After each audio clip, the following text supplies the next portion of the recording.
Okay, so a lot of stuff going on in there. We've got a negative in front of the x, and you got to plug that negative number in. You got some absolute value on there. You had to make sure you knew your rules for integers. Okay, so we're just going to do this, work it out in one step at a time. Okay, now on this, that negative in front of the x. Okay, you can think of it in a lot of different ways, but I kind of like to think of it as, okay, there's a -1 being multiplied by whatever the x is. All right, if you put that -1 in there, then when I go to replace the -2 in there, all right, it's -1 times -2. All right, some of you will realize or remember from middle school, it just changes the sign. But if you can't remember that, that's a really good way to not drop a negative. All right, then we've got a minus and the 2. The 2 is squished up against the y, which means to multiply. Y was 3, so I'm going to put another set of parentheses in. I usually do that as opposed to the dots, but I've got to do something to show multiplication. All right, so that's your first step plugging in. All right, multiplying like signs, answer is positive. So that makes that a positive 2. My absolute value bars are still there because I'm just working on the inside. The minus sign is going to stay. 2 times 3 is 6, just good old-fashioned 6. All right, I still have it inside my absolute value bars. All right, now this is, can you add and subtract with positive and negative numbers? 2 minus 6 is what kind of 4? -4. I still have the absolute value bars at that point. Okay, because all I'm doing is I plug the numbers in, did some math, I'm doing some math. Now I am down to a single number on the inside of the bars. Absolute value bars mean to make it positive. So it's a +4. All right, so that was more challenging probably than you would have seen in middle school. Okay, a lot of stuff going on there. You had to know your integer rules, plug it in, when to take that absolute value. All right, but this is just what we did the other day when we did our one-step equations. All right, several of you from middle school had done it differently than I demonstrated it in class, and that's fine. Okay, but I like, as an algebra teacher, I like to make the algebra steps as short and sweet as we possibly can. All right, when there is a fraction in front of the letter, all right, the shortcut trick is to multiply by the reciprocal, okay? And the reason being is because this is 3/8 times x, all right? So the opposite of multiplying by that fraction would be dividing by a fraction, right? So, let's see if I can write it right here. So I would divide both sides by 3/8, right? But how do you divide fractions? You keep it, switch it, flip it. You change it to a time sign and flip it around. That's the rule for multiplying fractions, right? So then instead of showing a division by 3/8, just go ahead and multiply by the reciprocal, right? Makes it a little bit faster. So I'm going to multiply this side by an 8/3. And notice where I put it. I put it right there in front of that fraction because why? The 3 and the 3 and the 8 and the 8 is going to cross off. We want everything crossed out on this side so that the only thing I have left is an x.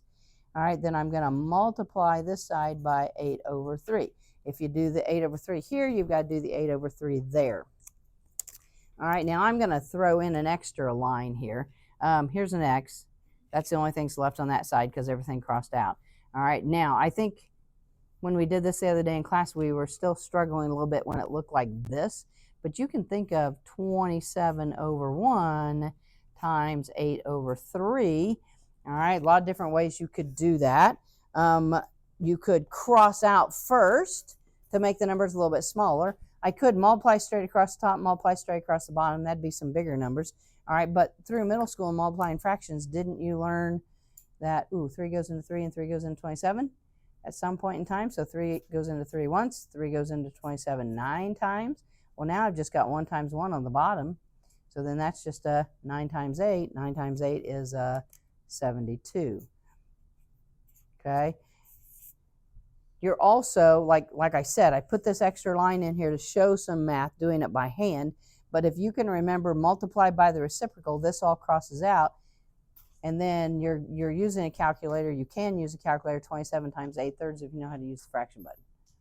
Okay, which would then get you from here to here.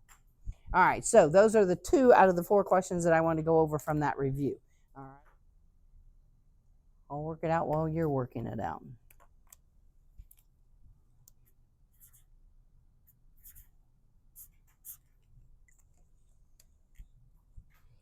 And this one's not going to come out nice. And that's okay.